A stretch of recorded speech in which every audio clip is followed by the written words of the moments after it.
Hello friends, మనం మహాభారతంలోని ఆది పర్వంలో సర్పయాగం గురించి తెలుసుకుందాం. ఆదిశేషువు అలా వెళ్ళగానే కద్రువ కొడుకుల్లో ముఖ్యుడైన వాసుకి సర్పయాగం భయం పట్టుకుంది. తన తమ్ములను, బంధువుల్ని అందరినీ సమావేశపరిచాడు. తమ్ములారా, బంధువులారా, ఆదిశేషువు బ్రహ్మగారి ఆజ్ఞ చేత భూభారం మోస్తున్నాడు. భూభారాన్ని ఎవరు మోస్తున్నారు? ఆదిశేషువు మోస్తున్నారు. ఎవరి ఆజ్ఞ చేత? బ్రహ్మగారి ఆజ్ఞ చేత. కాబట్టి అతనికేమీ అపకారం జరగదు. నేను సాగర మదనంలో తాడులాగా ఉపయోగపడ్డాను కాబట్టి దేవతలందరూ బ్రహ్మతో చెప్పి నాకు చావు లేకుండా చేశారు. క్షీరసాగర మదనంలో మనకి తాడుగా ఉపయోగపడింది ఎవరు? వాసుకి అన్నమాట. కానీ మీ సంగతే అర్థం కాకుండా ఉంది. మీరంతా మన తల్లి కద్రువ శాపం వల్ల జనమేజయుడు చేయబోయే సర్పయాగంలో పడి నాశనం కాక తప్పదు. దానిని నివారించే ఉపాయం ఆలోచించండి అని అడిగాడు.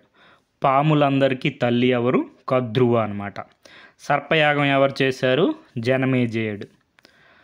అది విని కొన్ని పాములు ఏమంటున్నాయంటే, మన బ్రాహ్మణుల వేషంలో వెళ్ళి జనమేజయుడికి అతని మంత్రులను కలిసి సర్పయాగం వల్ల అనర్థాలు జరుగుతాయని నచ్చజెప్పి సర్పయాగం మానిపిద్దాం అని అన్నారు. ఇంకొందరు ఏం చెప్పారు? మనమంతా వెళ్ళి యాగశాల దగ్గర దాడి చేసి యాగం చేసేవారిని భయపెట్టి యాగాన్ని పాడు చేద్దాం అని అన్నారు. ఇదంతా వింటున్న ఏలాపుత్రుడు అనే పాము ఇలా అన్నాడు, అన్నయ్య, మన అమ్మ కద్రువ శాపం ఇచ్చేటప్పుడు నేను అమ్మ ఒడిలో పడుకొని ఉన్నాను. అప్పుడు బ్రహ్మదేవుడు దేవతలు మాట్లాడుకునే మాటలు నేను విన్నాను. అవేమిటో చెప్తాను వినండి. అమ్మ కద్రువ శాపం ఇవ్వగానే దేవతలందరూ బ్రహ్మతో, బ్రహ్మదేవ, ఏమాత్రం దయ లేకుండా కద్రువ తన కొడుకులను దారుణమైన శాపం ఇచ్చింది. దీనికి విమోచన లేదా అని అడిగారు. దానికి బ్రహ్మ, దేవతలారా, పాములు లోకానికి హాని చేస్తాయి కాబట్టి ఈ శాపం మంచిదే. కానీ వీరిలో కొందరు మంచివారున్నారు. జరత్కరుడికి అదే పేరు కల వాసికి చెల్లెలు అయిన జరత్కరువుకి పుట్టిన ఆస్తికుడు అనే ముని జనమేజయుడిని ఒప్పించి సర్పయాగాన్ని మానిపిస్తాడు, సర్పములను రక్షిస్తాడు అని అన్నాడనమాట. మనకిప్పుడు జనమేజయుడు చేసినటువంటి సర్పయాగాన్ని ఆపింది ఎవరంటే ఆస్తికుడు. ఎవరు ఆపుతారు సర్పయాగాన్ని? ఆస్తికుడు అన్నమాట. కాబట్టి భయపడవలసిన పని లేదని చెప్పి మన ఏలాపుత్రుడు అందరికీ చెప్పారనమాట.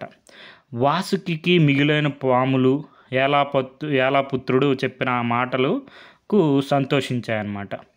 జరత్కరువు ఎప్పుడు వచ్చి తన చెల్లి జరత్కరువును వివాహం ఆడతాడా, ఎప్పుడు ఆస్తికుడు పుడతాడా అని వాసుకి ఎదురు చూస్తూ ఉన్నాడనమాట.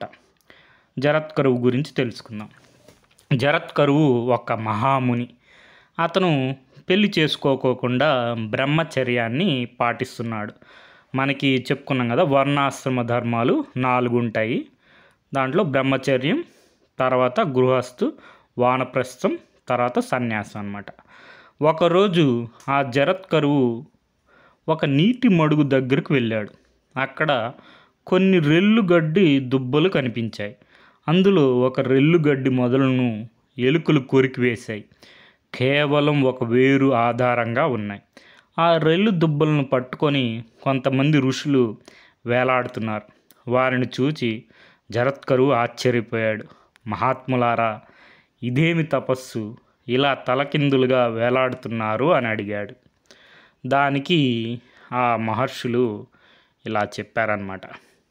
ఏం చెప్తున్నారంటే, అయ్యా, మా వంశంలో జరత్కరువు అనే పాపకర్ముడు ఉన్నాడు. వాడు పెళ్లి చేసుకొని సంతానం కని వంశాన్ని వృద్ధి చేయడం లేదు. వాడి తాత ముత్తాతలమైన మాకు ఉత్తమ గతులు కల్పించడం లేదు. వాడు మీకు కలిస్తే వెంటనే వివాహం చేసుకొని మాకు ఉత్తమ గతులు కల్పించమని చెప్పండి అని అన్నారు. అది విని జరత్కరువు సిగ్గుపడి, మహాత్మా, ఆ క్రూర కర్ముడు జరత్కరువును నేనే. ఇప్పటిదాకా నాకు పెళ్లి చేసుకోవాలని ఆసక్తి లేదు. మీ అవస్థ చూచి పెళ్లి చేసుకోవాలనుకుంటున్నాను. మీకు తప్పకుండా ఉత్తమ గతులు కల్పిస్తాను. కానీ నాకు నా పేరు కల కన్యనే వివాహం చేసుకోవాలని కోరిక ఉంది. ఆ కన్య కోసం వెతుకుతాను అని చెప్పి వెళ్ళిపోయాడు. కానీ ఎక్కడ వెతికినా తన పేరు కల కన్య అతనికి కనపడలేదు. కానీ ఇదంతా వాసుకి తెలిసింది. తన చెల్లెల పేరు జరత్కరువు కనుక ఆమెనిచ్చి వివాహం చేయడానికి ఆమెను తీసుకొని మన జరత్కరువు మహాముని దగ్గరికి వెళ్ళాడనమాట. మహాత్మా, ఈమె నా చెల్లెలు జరత్కరువు, నీ పేరు కల కన్య, ఈమెను మీరు వివాహం ఆడండి అని అడిగాడు. దానికి జరత్కరువు సమ్మతించాడు. వాసుకి ఇద్దరికీ వివాహం జరిపించాడు. మొదటి రాత్రి నాడు జరత్కరువు భర్త వద్దకు వెళ్ళింది. అప్పుడు జరత్కరువు తన భార్యను చూచి, నాకు నువ్వు ఎప్పుడు ప్రియంగానే మసలుకోవాలి. నువ్వు నాకు ఎప్పుడైనా అప్రియం చేస్తే నేను వెంటనే నిన్ను విడిచిపెట్టి తపస్సుకు వెళ్ళిపోతాను అని చెప్పాడు. జరత్కరువు దానికి సమ్మతించింది. ప్రతిరోజు ఒక్క పొరపాటు కూడా లేకుండా భర్తకు సేవ చేస్తూ ఉంది. కొంతకాలానికి గర్భం ధరించింది. ఒకరోజు జరత్కరువు తన భార్య తొడ మీద తలపెట్టుకొని నిద్రపోతూ ఉన్నాడు. సాయంత్రం అయ్యింది. సంధ్యావందనం చేసే సమయం దాటిపోతూ ఉంది. అందుకని తన జరత్కరువుని నిద్రలేపింది. భర్తకు కోపం వచ్చింది. ఎందుకు నిద్రలేపావు అని భార్యను ప్రశ్నించాడు. తమరు సంధ్యావందనం చేయాలి కదా, అందుకని నిద్రలేపాను అని బదులు చెప్పింది. నువ్వు నన్ను నిద్ర నుండి లేపి నన్ను అవమానించావు. మనం అనుకున్న ప్రకారం నేను నిన్ను వదిలిపెట్టి పోతున్నాను. నువ్వు నీ అన్న వాసుకి దగ్గరికి వెళ్ళు. నీకు పుట్టబోయే పుత్రుడు కీర్తిమంతుడవుతాడని చెప్పి తపస్సు చేసుకోవడానికి అడవులకు వెళ్ళిపోయాడు మన జరత్కరువు మహాముని. అతని భార్య జరత్కరువు అన్న వాసుకి ఇంటికి వెళ్ళింది. నెలలు నిండిన తర్వాత ఆమెకు ఒక కొడుకు పుట్టాడు. అతని పేరు ఆస్తికుడు. ఆస్తికుడు పెరిగి పెద్దవాడై చవనుడి కుమారుడైన ప్రమతి వద్ద సమస్త విద్యలు అభ్యసించాడు. ఆస్తికుడు ఎవరి వద్ద విద్యలను అభ్యసించాడు? ప్రమతి వద్ద. ఇది ఇలా ఉండగా ఉద్దంకుడు హస్తినాపురాన్ని పరిపాలిస్తున్న జనమేజయుని వద్దకు వెళ్ళి తక్షకుడు జనమేజయుని తండ్రి పరీక్షిత్తును దారుణంగా చంపాడు అని చెప్పాడు. అది విన్న జనమేజయుడు మంత్రులను రప్పించి, ఇతను చెప్పింది నిజమేనా? తక్షకుడు నా తండ్రిని ఎందుకు చంపాడు, ఎలా చంపాడు అని వివరించండి అని చెప్పి మంత్రుల్ని అడిగాడు జనమేజయ మహారాజు. దానికి మంత్రులు ఇలా చెప్పసాగారు.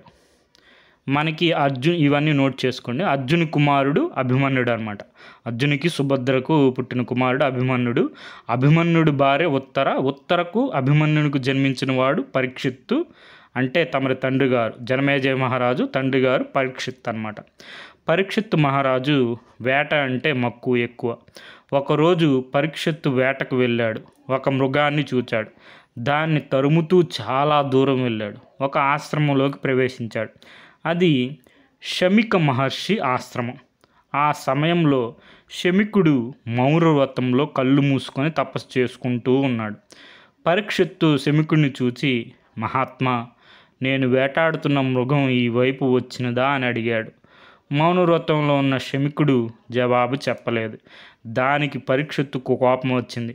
అక్కడే పడి ఉన్న ఒక చచ్చిన పామును తన బాణంతో తీసి శమికుడి మెడలో వేశాడు. తర్వాత హస్తినాపురానికి వెళ్ళిపోయాడు. ఇదంతా శమికుడి శిష్యుడైన కృషుడు అనేవాడు చూచాడు. శమికుడి పుత్రుడు శృంగి ఆ సమయంలో ఆశ్రమంలో లేడనమాట. కృషుడు వెళ్ళి శృంగికి జరిగిందంతా చెప్పాడు. శృంగికి చాలా కోపం వచ్చింది. ఎక్కడో అరణ్యంలో తపస్సు చేసుకొనుచున్న నా తండ్రిని అవమానించిన పరీక్షిత్తు ఈ రోజు నుండి 7 రోజుల్లోగా తక్షకుడు అనే సర్పరాజు చేత మరణించుగాక అని శాపం ఇచ్చాడు. తర్వాత ఆశ్రమానికి వెళ్ళాడు. తండ్రి మెడలో ఉన్న చచ్చిన పామును తీసివేశాడు. తర్వాత శమికుడు కళ్ళు తెరిచాడు. శృంగి జరిగిందంతా తండ్రికి చెప్పాడు. దానికి శమికుడు చాలా బాధపడ్డాడు. కుమారా, కోపము అన్ని అనర్థాలకు మూలము. అందుకే బ్రాహ్మణులకు కోపం తగదు అంటారు. మనం నిర్భయంగా క్షేమంగా తపస్సు చేసుకుంటూ కాలం గడుపుతున్నాం అంటే ఆ రాజులు మనకు రక్షణ కల్పించడం వల్లనే కదా. పైగా పరీక్షిత్తు సామాన్యమైన రాజు కాదు, ధర్మరక్షకుడు. ఆకలికి దప్పికకు ఆగలేక విసుగులో ఆ పని చేశాడు. దానికి నువ్వు ఇంత ఘోరమైన శాపం ఇవ్వాలా? వెంటనే ఆ శాపాన్ని ఉపహరించు అన్నాడు. శృంగి దానికి ఒప్పుకోడనమాట. తన శాపానికి తిరుగులేదన్నాడు. వెంటనే శమికుడు తన శిష్యుడు గౌరముఖుడు అనే వాడిని పిలిచి, నీవు పరీక్షిత్తు వద్దకు వెళ్ళి జరిగిన విషయం అంతా చెప్పి ఈ ఆపద తొలగే ఉపాయం చూసుకోమని చెప్పు అని చెప్పి పంపాడనమాట. గౌరముఖుడు పరీక్షిత్తు వద్దకు వెళ్ళి జరిగిందంతా చెప్పాడు. ఇదంతా విని పరీక్షిత్తు చాలా బాధపడ్డాడు. శృంగి శాపానికి భయపడ్డాడు. దానిని నివారించే ఉపాయం ఆలోచించమని మంత్రులను అడిగాడు. వారి సలహా మీద ఎత్తైన ఒంటి స్తంభం మేడ కట్టించుకున్నాడు. అందులో మంత్రులతో సహా నివసిస్తున్నాడు. మంత్రతంత్రాలు తెలిసిన వాళ్ళను, విషాన్ని హరించే వైద్యులను తన దగ్గర ఉంచుకున్నాడు. ఇది ఇలా ఉండగా పాములన్నీ లోకానికి హాని చేస్తున్నాయని తెలిసి బ్రహ్మదేవుడు పాములు విషం చేత మరణించిన వారిని తిరిగి జీవింపచేసే విద్యను కశ్యపుడు అనే మునికి ఉపదేశించాడు. మనకి పాములు విషం చేత మరణించిన వారిని తిరిగి జీవింపజేసే విద్యను ఎవరికి నేర్పించారు? కశ్యప మునికి నేర్పించారు. ఎవరు నేర్పించారు? బ్రహ్మదేవుడు అన్నమాట. పాము కాటితో మరణించబోయే పరీక్షిత్తును రక్షించడానికి ఆ కశ్యపుడు బయలుదేరాడు. మన తక్షకుడు కూడా శృంగి ఇచ్చిన శాపాన్ని అమలు చేసేందుకు బయలుదేరాడు. దారిలో తక్షకుడు కశ్యపుడిని కలుసుకున్నాడు. మునిపుంగవ, తమరు ఎవరు, ఎక్కడికి వెళ్తున్నారు అని అడిగాడు తక్షకుడు. నా పేరు కశ్యపుడు, తక్షకుడు అనే సర్పం బారి నుండి పరీక్షిత్తుని రక్షించి తగు బహుమానం పొందడానికి వెళ్తున్నాడు అన్నాడు కశ్యపుడు. దానికి తక్షకుడు నవ్వి, నేనే ఆ తక్షకుడిని. పిడుగుపడ్డవాడైనా బతకవచ్చు, కానీ నేను కాటు వేసిన వాడు బతకడం కష్టం. నీ మంత్రాలు తంత్రాలు పనిచేయు, కాబట్టి తిరిగి వెళ్ళిపో అన్నాడు. కశ్యపుడు ఒప్పుకోలేదు. అట్లయితే నేను ఈ మహావృక్షాన్ని నా విషంతో భస్మం చేస్తాను, నీకు చేతనైతే మరలా బతికించు అన్నాడు. తక్షకుడి కాటుకు అంత పెద్ద వృక్షం కాస్త బూడిదైపోయింది. కశ్యపుడు ఆ బూడినంతా కుప్పచేసి మన బ్రహ్మదేవుడి దగ్గర నేర్చుకున్నారు కదా విద్య, ఆ విద్య మంత్రశక్తి చేత ఆ మహావృక్షాన్ని పూర్వం ఉన్న మాదిరిగా జీవింపజేశాడు. తక్షకుడు ఇది చూచి ఆశ్చర్యపోయాడు. మహాత్మా, శృంగి ఇచ్చిన శాపం తిరుగులేనిది, పరీక్షిత్తు బతకడు. కాబట్టి ఆ మహారాజు ఇచ్చే కానుకల కన్నా ఎక్కువ కానుకలు నేను ఇస్తాను, తీసుకొని వెనక్కి వెళ్ళండి అని చెప్పాడు తక్షకుడు.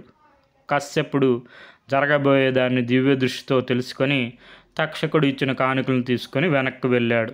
ఇదంతా ఎలా తెలిసిందంటే, ఆ చెట్టు బూడిది కాకముందు ఆ చెట్టు మీద ఒకడు కట్టెలు కొడుతూ ఉన్నాడనమాట.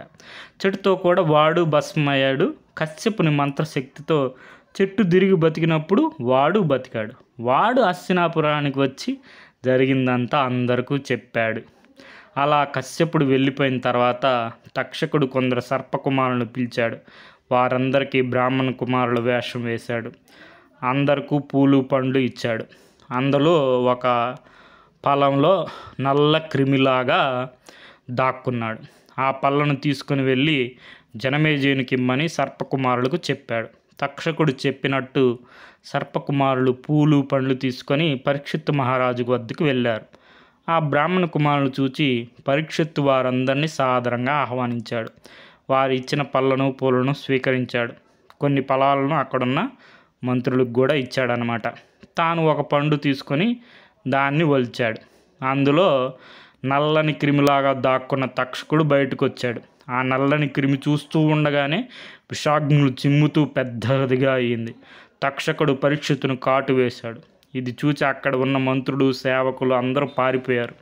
ఆ విషజ్వాలలకు పరీక్షిత్తు ఉన్న భవనం భస్మైంది. తర్వాత బ్రాహ్మణులు నీ తండ్రికి కర్మకాండలు జరిపించారు.